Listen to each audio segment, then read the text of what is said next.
बच्चों, कैसे हो? जैसा कि लास्ट वीडियो में आपने देखा होगा, हम एनएमएमएस के प्रीवियस ईयर क्वेश्चन पेपर्स का सॉल्यूशन कर रहे हैं और लास्ट वीडियो में मैंने 2024 के सेट ए का सॉल्यूशन स्टार्ट करा दिया था। उस वीडियो में मैंने थोड़ी आपको इंट्रोडक्शन दी थी और प्लस में मैंने आपको पेपर का पैटर्न भी बताया था कि कैसा पैटर्न आपका एग्जाम्स में आने वाला है। लास्ट वीडियो में हमने फर्स्ट 10 क्वेश्चंस कर लिए थे जो कि हमारे मैट पर बेस्ड थे। मैट का मतलब होता है मेंटल एबिलिटी टेस्ट। ठीक है, मेंटल एबिलिटी टेस्ट, हिंदी में कहूँ तो बौद्धिक योग्यता परीक्षण। 10 क्वेश्चन हम कर चुके हैं। अब उससे आगे के क्वेश्चंस मैं आपको सॉल्व कराती हूँ।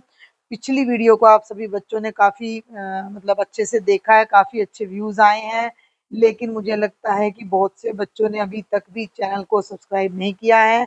तो सबसे पहले वीडियो को जल्दी से पॉज़ करें, चैनल को सब्सक्राइब करें और इस वीडियो का लिंक अपने दोस्तों को शेयर कर दें ताकि आपकी एनएमएमएस की प्रिपरेशन के लिए उन्हें भी एक लिंक, एक चैनल, एक माध्यम मिल जाए।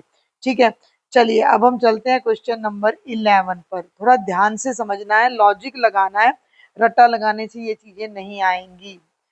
यदि प्रकाश को सुबह कहा जाता है, ध्यान देना, थोड़ा अलग टाइप के क्वेश्चन है ये, कि भैया जो प्रकाश है उसे हम प्रकाश नहीं कह रहे, उसे हम सुबह कह रहे हैं। सुबह को अंधेरा कहा जाता है। सुबह जो है उसको, कई बच्चे होते हैं ना उल्टा बोलते हैं उसको, तो इस तरह का कुछ बच्चा है भी हमारे पास जो सुबह को अंधेरा कह रहा है।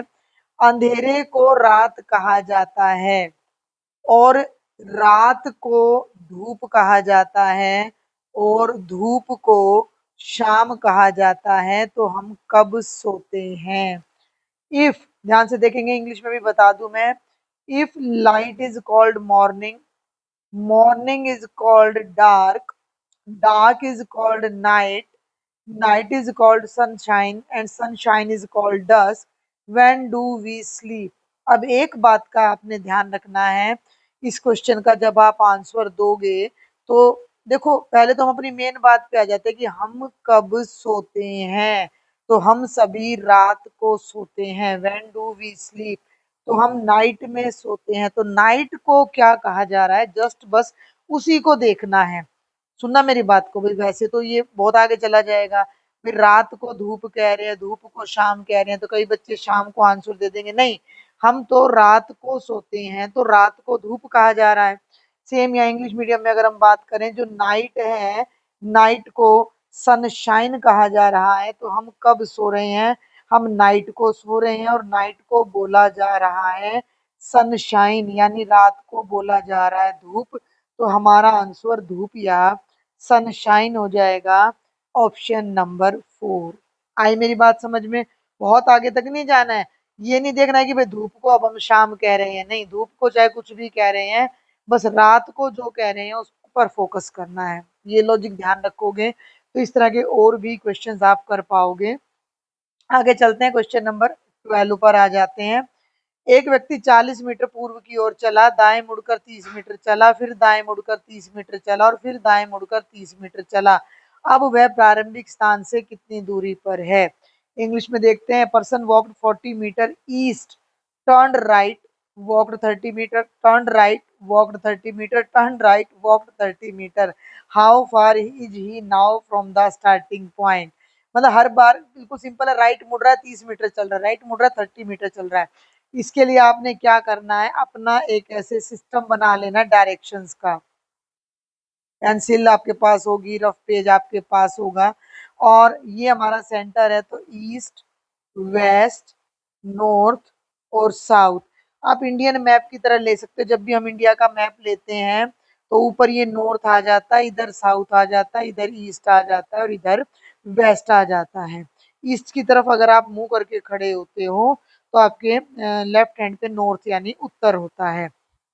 अब एक व्यक्ति है जो 40 मीटर पूर्व की ओर चला, कहाँ से चला? यहाँ से चला। ठीक है, ये बात आपने ध्यान रखनी है।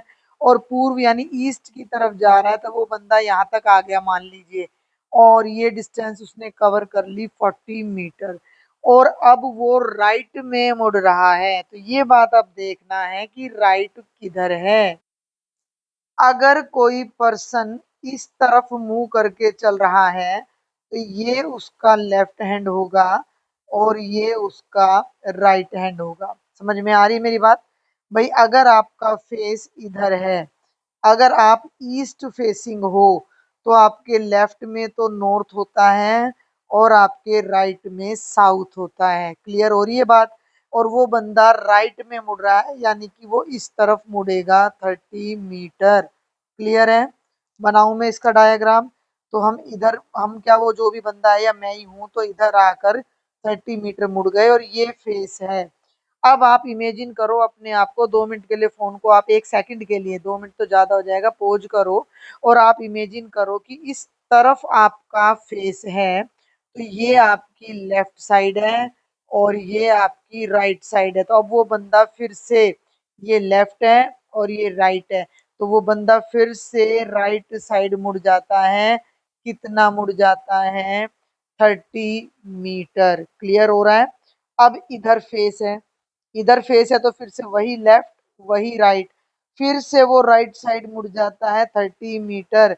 और ये, अब मेरी बात ध्यान से सुनना, कि ये 30 है और इसके जस्ट सामने ही वो चल रहा है, तो ये भी 30 है, तो वो बंदा चलकर यहाँ वापस पहुंच जाएगा। उसने ए ओ से स्टार्ट किया, उसने, आप इसको ओ नाम दे दो, ओ से स्टार्ट किया और वो यहाँ ए पर वापस आ गया।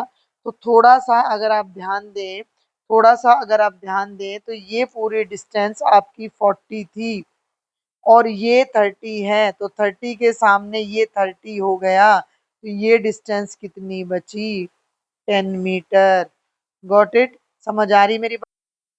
मैं ब्लू कलर से आपको बताती हूँ कि ये पूरी डिस्टेंस 40 थी, ये इतनी डिस्टेंस आपको यहाँ सामने दिखाई दे रही है 30 थी।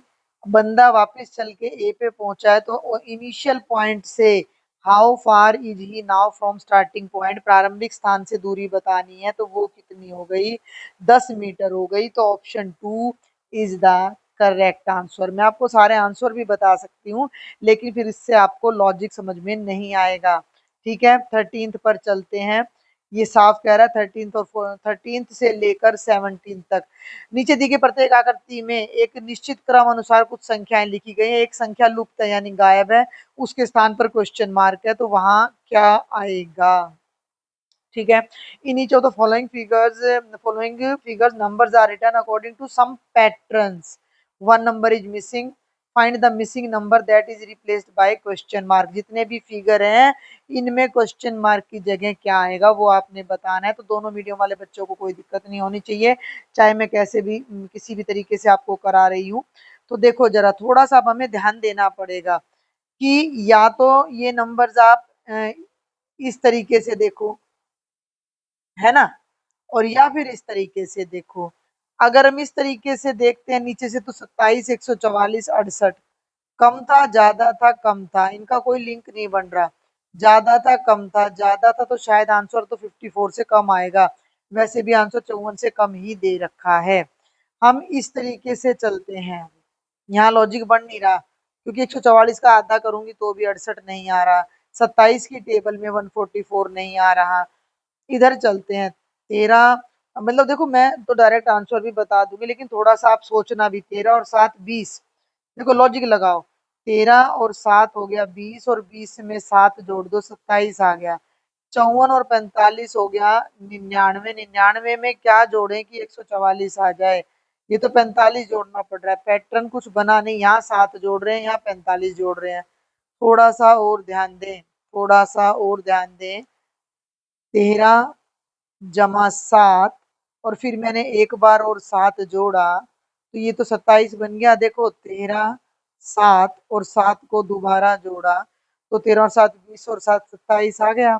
अब बीच वाली रो को पकड़ो, तो 54 और 45, और अगर मैं दोबारा से 45 जोड़ूं तो 144 आ रहा है? भाई आ रहा है कि नहीं आ रहा है? आ रहा है ना? इसका मतलब क्या पैटर्न फॉलो हो रहा है कि इसके अंदर इसका डबल जोड़ा जा रहा है। डबल ऑफ 32 हो गया 64, और 64 में क्या जोड़े कि 68 आ जाए। तो बहुत सिंपल है भाई। हमने क्या किया, मैंने ये 13 लिखा, फिर मैंने 7 लिखा, मैंने 7 को 2 बार लिखा, ये मैंने यहाँ पर 54 लिखा, और मैंने 45 को यहाँ पर 2 बार लिखा। समझ में आ रही है बात? भाई नीचे दूसरे वाले नंबर को हम 2 बार लिख रहे, तो 32 को 2 बार लिखा तो 64 आ गया। ये नंबर मान लिया x है, तो x प्लस 32 कितना आना चाहिए? 68। ये बन गया 64। तो 64 को उधर ले जाओ, वैसे भी 64 में 4 जोड़ो तो 68 आ जाता है। तो x की वैल्यू कितनी आ जाएगी? 4। तो हमारा करेक्ट आंसर ऑप्शन नंबर 2 हो जाएगा। अगर मैं बहुत बहुत पैटर्न्स आपके साथ यहाँ डिस्कस करूंगी तो बहुत ज़्यादा लंबा वीडियो हो जाएगा, इसलिए मैं जो पैटर्न अप्लाई हो रहा है वही आपको बता रही हूँ। अब ये सर्कल आपको यहाँ बच्चे एक दे रखा है क्वेश्चन नंबर 14 में, ये सर्कल है और इसमें कुछ अलग अलग सी शेप्स हैं, बीच में कट है, यहाँ स्क्वायर है, एटसेट्रा एटसेट्रा। इस तरह के क्वेश्चन हम कैसे करें? आप इसके बना लो क्वाड्रेंट्स, चतुर्थांश। ये 4 हिस्से हो गए सर्कल के, ठीक है, 4 हिस्से हो गए। 4 हिस्से में अब इस एक हिस्से को आपने देखना है। क्लियर हो रहा है? क्लियर हो रहा है कि ये जो 2 नंबर हैं और एक जो ये नंबर है, इनका आपस में कोई रिलेशन है, ये यहाँ आकर मिल रही हैं, क्योंकि ये 2 नंबर इन दोनों को रिलेट नहीं कर रहे। क्लियर है? क्वाड्रेंट देखेंगे आपने, ये जो मैं आर्क बना रही हूँ, ये जो चाप बना रही हूँ, ये क्वाड्रेंट अब आपने देखना है। इसी तरह दूसरे साइड का क्वाड्रेंट आपने देखना है। ये सब क्वाड्रेंट्स चलेंगे यहाँ पर। क्लियर हो रहा है? सारे के सारे क्वाड्रेंट्स ही यहाँ पर चलने हैं, तो हर क्वाड्रेंट को हम देखेंगे कि इसमें क्या पैटर्न बनता है, और फिर हम इस क्वेश्चन मार्क का आंसर देंगे। ये है बच्चे 7 और 5, और यहाँ 71 आ रहा है। 7, 5 और 71। 7 में 5 जोड़ो तो 12 आएगा, और 12 की टेबल में 71 नहीं आता। 12 सत्ते 84, 12 पंजे 60, वो पैटर्न काम नहीं करेगा। क्लियर हो रहा है? समझ आ रही है बात? और स्क्वायर करें तो 7 का स्क्वायर 49 हो जाता है, 5 का स्क्वायर 25 हो जाता है, जोड़ो तो 74 आ रहा है, ये भी काम नहीं कर रहा। क्यूब तो काम करेगा ही नहीं, क्योंकि 7 का क्यूब 343 हो जाता है। थोड़ा और ध्यान दो, 7 और 5 को जोड़ा तो बात बनी नहीं, 7 और 5 को गुणा करें तो है भाई, 7 पंजे 7, 5 जा 35। 35 और 71 का क्या रिलेशन है? देखते हैं। 35, 35 दूनी 70, और 70 में एक जोड़ दो तो कितना आ गया? 71। 71। कुछ बात बनती दिख रही है, कुछ बात बनती दिख रही है। अब 7 6 जा, अब ले लो 7 6 जा, कलर चेंज कर लेते हैं थोड़ा सा। देखो भाई, 7 6 जा 42, यहाँ मैंने मल्टीप्लाई किया तो 35 आया था, उसका भी डबल कर दिया तो 42 का डबल कर दो। 84, 84 में 1 जोड़ो तो 85 बन गई, ये वाली बात भी बन गई। आगे चलूं, अब इधर आ जाओ। 4 एकम 4 आया, 4 टू जा 8 आया, और 8 में 1 ऐड करा तो 9 आया। यानी कि क्या पैटर्न चल रहा है कि क्वाड्रेंट के दोनों नंबर्स को मल्टीप्लाई करके डबल करो और एक जोड़ दो। क्लियर हो रहा है? समझ में आ रही है मेरी बात? क्वाड्रेंट के दोनों नंबर्स को मल्टीप्लाई करो और डबल करके एक जोड़ दो। अब हमें यहाँ आंसर देना है। देखो मैं इधर की तरफ अगर मार्क करूं तो ये आंसर मुझे देना है 9 और 3 का। तो 9 3 जा हो गया 27। 27 को 2 से मल्टीप्लाई करो, 27 दूनी 54, और एक जोड़ दो 55। तो हमारा करेक्ट आंसर ऑप्शन नंबर 3 55 आ जाएगा। अब तुम कहोगे कि हमें कैसे पता लगे, तो इसके लिए भाई आपको चाहिए लॉट्स ऑफ प्रैक्टिस, और प्रैक्टिस के लिए सबसे बेस्ट रहेंगे प्रीवियस ईयर के क्वेश्चन पेपर्स। तो उन्हें आप सॉल्व करें, बार बार प्रैक्टिस करें, और भी क्वेश्चंस आपको प्रैक्टिस पेपर्स भी मिल जाएंगे नेट पर, उनसे भी आप प्रैक्टिस कर सकते हो। चलो भाई, अब आ जाओ क्वेश्चन नंबर 15 पर। ट्रायंगल बना हुआ है 2 1 41 4 2 क्वेश्चन मार्क 35 और 925। थोड़ा सा ध्यान दो। 21 को जोड़ के कुछ नहीं आ रहा। यहाँ देखो देखो इस पे ध्यान दो, 35 और 25 थोड़ा सा कुछ दिख रहा है आपको? 3 से 9 आ रहा है, 5 से 25 कैसे आ रहा है? 3 का स्क्वायर 9 है, 5 का स्क्वायर 25 है। 35 लिखा हुआ था, 3 का स्क्वायर करके 9 यहाँ लिख दिया, 5 का स्क्वायर करके 25 उसके बगल में लिख दिया, 925 बन गया। ऐसे ही इधर आ जाओ 21 पे। 21 पे आ गए तो भैया ये बेटा 2 का स्क्वायर कर दिया तो 4 बन गया, 1 का स्क्वायर कर दिया तो 1 बन गया, इकट्ठा करके लिख दिया तो 41। अब बच गया ये बीच वाला 42। 42 के लिए क्या करो? 4 और 2 को लिखो। 4 का स्क्वायर करोगे तो कितना आएगा? 4 चौके 16। 2 का स्क्वायर करोगे तो कितना आएगा? 4। इनको इकट्ठा करोगे तो 164 आपका करेक्ट आंसर आ जाएगा। अब आ जाओ क्वेश्चन नंबर 16 पर। 17 तक के क्वेश्चन हमारे पैटर्न पर हैं। कहाँ से थे ये हमारे क्वेश्चन? ये लगा लो कितने आगे, 13 14 15 16 17, 5 क्वेश्चन हमारे पैटर्न बेस्ड हैं। क्वेश्चन नंबर 16 ये कुछ ज्यादा मुश्किल नहीं लग रहा मुझे। ये इस तरह से एक लाइन यहाँ बनाई, ये बनाया, दो हिस्से से बना दिए। राइट वाले में सोल्व किया हुआ है, लेफ्ट वाले में क्वेश्चन मार्क का आंसर देना है। 5 17 और 8, 17 में से 8 घटाओगे तो 9 आएगा, बात नहीं बन रही। 17 में 8 जोड़ोगे तो 25 आएगा, 25 का अंडर रूट कर दो, 25 का वर्गमूल कर दो, 5 आ गया।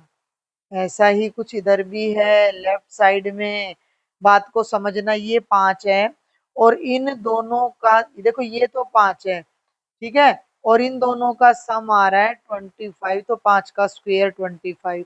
ये यहाँ 12 है, 12 का स्क्वायर करें तो कितना आना चाहिए? 144। 100 यहाँ पहले से, यानी कि यहाँ क्वेश्चन मार्क की जगह जो नंबर आएगा उसको 100 में ऐड करें तो 44 बन जाए। तो 144 में से 100 घटा दो तो 44 आएगा, तो ऑप्शन नंबर 2 आना चाहिए। एक बार फिर से समझा देती हूँ, ध्यान से देखो। अगर मैं यहाँ क्वेश्चन मार्क की जगह 44 लिख दूं तो इन दोनों नंबर्स का जोड़ हो जाएगा 144, और 144 का अंडर रूट हो जाएगा 12।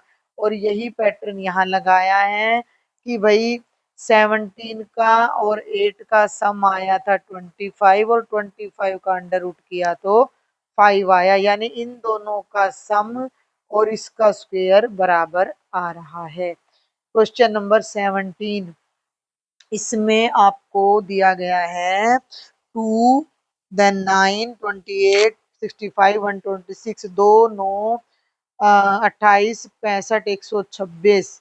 इनको अगर घटाएं तो 7 19, 15 में से 8 गए 7 37। कुछ पैटर्न बन नहीं रहा भाई, कुछ पैटर्न बन नहीं रहा है ना। कई बार दो दो बार भी घटाना पड़ जाता है, लेकिन यहाँ बात बनेगी नहीं। 19 में से 7 गए 12, और यहाँ 22, और नहीं बन रही भी बात यहाँ। तो इसको और क्या करें? थोड़ा ध्यान दो, स्क्वायर क्यूब पे ध्यान दें तो 2 का स्क्वायर तो 4 होता है, 2 का क्यूब 8 होता है। ध्यान देना भाई एक बार। 2 का क्यूब 8 होता है, और 8 में अगर 1 जोड़ दूं तो 9 आ गया, वेरी गुड।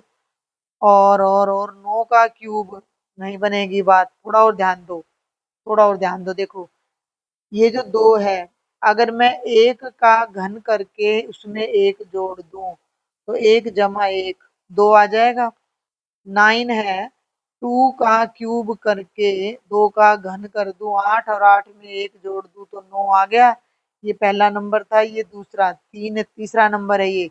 28 की बात कर रही हूँ अब मैं। 3 के घन में 1 जोड़ दो, 3 का घन 27, 27 में 1 जोड़ दो 28 हो गया। चौथे पे आ जाओ। 4 का घन करो 64, 64 में 1 जोड़ो तो आ गया 65, और 5 का घन होता है बच्चे 125। ये चीजें तो देखो आपको याद होनी चाहिए, घन, घनमूल, वर्ग, वर्गमूल। अगर आपने कंपटीशन में बैठना है तो 126। तो क्या चल रहा था भाई, पैटर्न को समझो।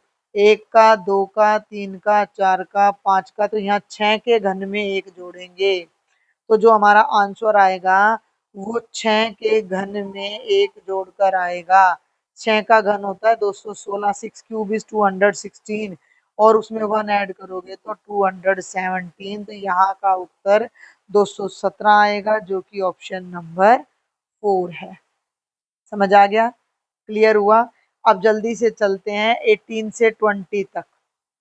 ठीक है ना? 10-15 क्वेश्चन तो कम से कम एक वीडियो में हम करें। ये डायरेक्शंस दे रखी हैं आपको, यहाँ पर निर्देश दे रखे हैं कि किस तरह से आपने इनको आंसर करना है। बहुत ध्यान से देखना। निम्नलिखित जानकारी को पढ़ें और नीचे दिए गए प्रश्नों के उत्तर दें। Read the following information and answer the questions given below. पढ़ते हैं क्या कह रहा है ये। पी और क्यू हिंदी और अंग्रेजी में अच्छे हैं, 2 बच्चे हैं मान लो। आर और पी हिंदी और गणित में अच्छे हैं। एस और क्यू विज्ञान अंग्रेजी में अच्छे हैं। आर एस टी पंजाबी गणित में अच्छे हैं। अच्छा जी, P and Q are good in Hindi and English, R and P are good in Hindi and mathematics, S and Q are good in science and English, R S and T are good in Punjabi and mathematics.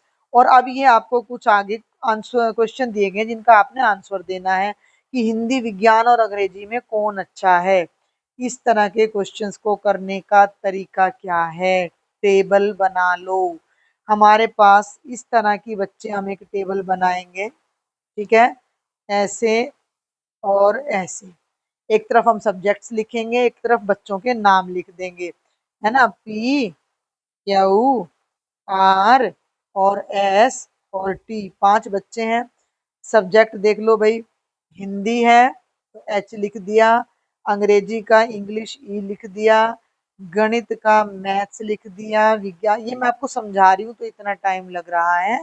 जब आप इन्हें practice के बाद जल्दी जल्दी बिना बोले अपनी नोटबुक में फाइनल पेपर में करेंगे तो बहुत जल्दी हो जाएगा।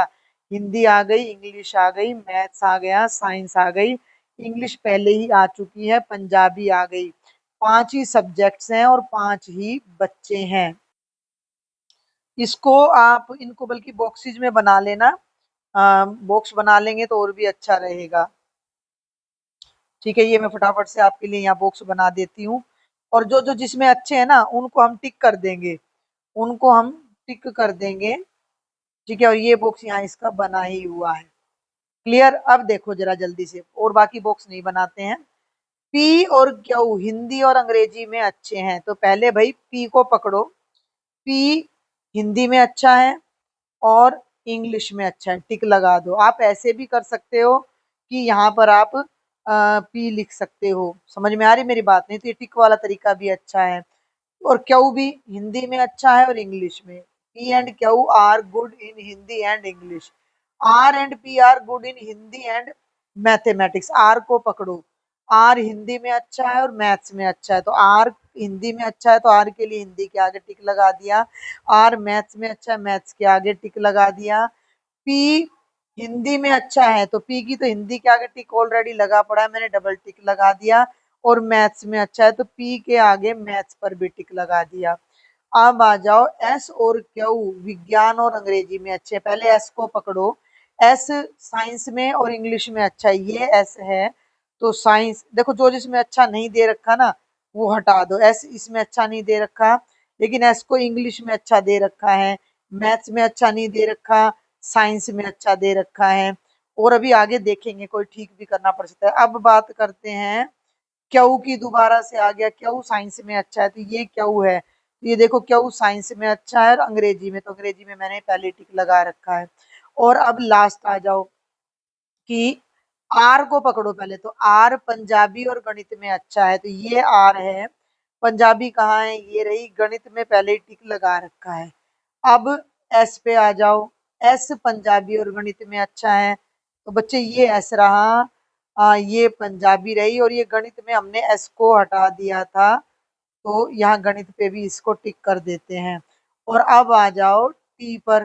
टी भी पंजाबी और गणित में अच्छा है तो टी तो बस टी का नाम ही एक ही जगह है, पंजाबी में और गणित में। ठीक हो गया? टेबल बन गई। अब जो जो बच्चा जिस जिस विषय में नहीं दे रखा वहां डैश लगा दो ताकि कंफ्यूजन क्रिएट ना हो। ये आपकी पूरी टेबल बन जाती है। हर लाइन में 5-5 टिक या डैश आपको मिलेंगे। अब आ जाओ क्वेश्चन नंबर 18 पर। हिंदी, विज्ञान और अंग्रेजी में कौन अच्छा है? ऐसा कौन सा बच्चा है जो हिंदी भी अच्छे से करता है, साइंस भी और मैथ्स भी, तीनों में जो हो? तो ये हिंदी है, ये साइंस है और ये मैथ्स है। तीनों में जिस बच्चे के आगे टिक लग रहा हो, तो देखो पी का, मैं थोड़ा दूसरा पेन ले रही हूँ। पी हिंदी में भी टिक है, मैथ्स में भी टिक है, लेकिन साइंस पर टिक नहीं है। क्यू पर आ जाओ, क्यू का हिंदी में भी टिक है और मैथ्स नहीं, सॉरी, हमें सब्जेक्ट गलत टिक लगा दी मैंने, एक मिनट रुको। हमें लेना था हिंदी, साइंस और इंग्लिश। हिंदी, साइंस और इंग्लिश। तो हिंदी, इंग्लिश और साइंस। ठीक है, फिर से देखो, हिंदी, साइंस और इंग्लिश, हिंदी, साइंस और इंग्लिश पर टिक कर दिया। अब दोबारा से चेक करते हैं, पी की बात करते हैं। पी हिंदी में भी अच्छा है, इंग्लिश में भी अच्छा है, लेकिन साइंस में अच्छा नहीं है, तो पी का नाम कट गया। क्यू पे आ जाओ, तो क्यू हिंदी में अच्छा है, इंग्लिश में अच्छा और साइंस में अच्छा है, तो क्यू का नाम आ जाएगा। बाकी आर को देखे तो आर हिंदी में अच्छा है, लेकिन इंग्लिश में अच्छा नहीं है। एस हिंदी में अच्छा नहीं है, टी भी हिंदी में अच्छा नहीं, तो बच क्या गया? क्यू बच गया। जो तीनों सब्जेक्ट्स बताए गए थे उनमें कौन अच्छा है? क्यू अच्छा है। तो हमारा जो करेक्ट आंसर है ये क्यू हो जाएगा। क्लियर है? आगे चलते हैं, और आगे चलने के साथ साथ इस टेबल को भी मैं नेक्स्ट पेज पर ले चलती हूँ, ताकि आपको दिक्कत ना हो। ठीक है, देखो ये टेबल आ गई हमारे नेक्स्ट पेज पर, दिख रही है ना आपको टेबल? अब इससे हमारा 19th और 20th दोनों ही क्वेश्चन सॉल्व हो जाएंगे। थोड़ा इधर कर लेते हैं। क्लियर हो गया? सही लग रहा है ना अब ये? चलो अभी देखो, अब फटाफट से अब हम आ जाते हैं क्वेश्चन नंबर 19 पर। थोड़ा सा टेबल को और साइड में कर देती हूँ, इधर कर दिया मैंने। ठीक है भाई, अब आ जाएं बच्चे क्वेश्चन नंबर 19 पर। पंजाबी, हिंदी और गणित में कौन अच्छा है? तो पंजाबी देखनी है, हिंदी देखनी है और गणित देखना है। तो पंजाबी पर, हिंदी पर और गणित पर टिक कर दो। कौन सा कलर ले? रेड ले लें, ब्लैक ले लेते हैं। पंजाबी, ये देखिए, थोड़ा कन्वीनियंट करने के लिए मैंने टेबल को छोटा कर दिया ताकि हमारा एरो अच्छे से लग जाए। पंजाबी, ये पंजाबी रही। हिंदी, ये हिंदी रही। गणित, ये मैथ्स रहा। इन तीनों में कौन बच्चा अच्छा है? तो फिर से अपना स्टार्ट कर दो, पी से स्टार्ट करो। पी पंजाबी में अच्छा नहीं है, काटा लग गया पी पर, पी नहीं है हमारा आंसर। अब आ जाओ क्यू पर। क्यू को अगर देखें तो मैथ्स में और पंजाबी में कहीं भी अच्छा नहीं है, तो क्यू भी हट गया। आर पर आ जाओ। आर हिंदी में अच्छा है, आर मैथ्स में अच्छा है और आर पंजाबी में भी अच्छा है, तो मिल गया आंसर। क्या होगा हमारा आंसर? आर। अब आर ढूंढो कहाँ है? आर हमारा ऑप्शन नंबर 1 पर आ जाता है। ठीक है, और जल्दी से लास्ट क्वेश्चन देखते हैं। वीडियो का भी लास्ट ही कर देंगे, मैंने सोचा था 20 क्वेश्चन, लेकिन 10 ही क्वेश्चन होंगे, ज्यादा लंबी वीडियो हम नहीं करेंगे। तो लास्ट क्वेश्चन करवाने से पहले सभी बच्चों को मैं एक बार फिर कहना चाहूंगी कि अगर वीडियो आपको हेल्पफुल लग रही है तो अभी लास्ट क्वेश्चन करने से पहले ही जल्दी से सब्सक्राइब कर लें और ज़्यादा से ज़्यादा अपने फ्रेंड्स को शेयर करें, और टेलीग्राम पर आप मेरे ग्रुप को ज्वाइन करें और अपने डाउट्स मुझसे वहाँ ज़्यादा से ज़्यादा शेयर करें। अब आ जाओ भाई क्वेश्चन नंबर 20 पर। गणित, विज्ञान, पंजाबी और अंग्रेजी 4 विषय हैं। अब चारों पर ब्लैक मार्क लगा लो। गणित यानी मैथ्स, विज्ञान यानी साइंस, पंजाबी पंजाबी ही होती है, अंग्रेजी यानी इंग्लिश। ठीक है भाई, तो इन चारों का किस पर टिक है? तो फटाफट से देखोगे अभी दिख जाएगा कि जो एस है ना वो इन चारों में परफेक्ट है। इंग्लिश, हिंदी, साइंस और पंजाबी। तो हमारा जो आंसर है बच्चे, एस। एस कहाँ है? ऑप्शन नंबर 3 आ जाएगा। तो ये थे आपके क्वेश्चन नंबर 11 से 20 डिटेल्ड सॉल्यूशन। सिर्फ आंसर नहीं, आंसर की तो आपको मिल जाएगी डिटेल्ड सॉल्यूशन। और अगर आपको इन पेपर्स की या इस पूरे सॉल्यूशन की भी पीडीएफ चाहिए तो मैं बार-बार कह रही हूँ आप टेलीग्राम पर जॉइन करें, मैं वहाँ आपको भेज दूँगी। इन 20 क्वेश्चंस को सॉल्व करें और अपने डाउट्स मुझसे शेयर करना ना भूलें और कमेंट बॉक्स में कमेंट करके बताएँ कि आपको वीडियो कैसा लगा। Thank you.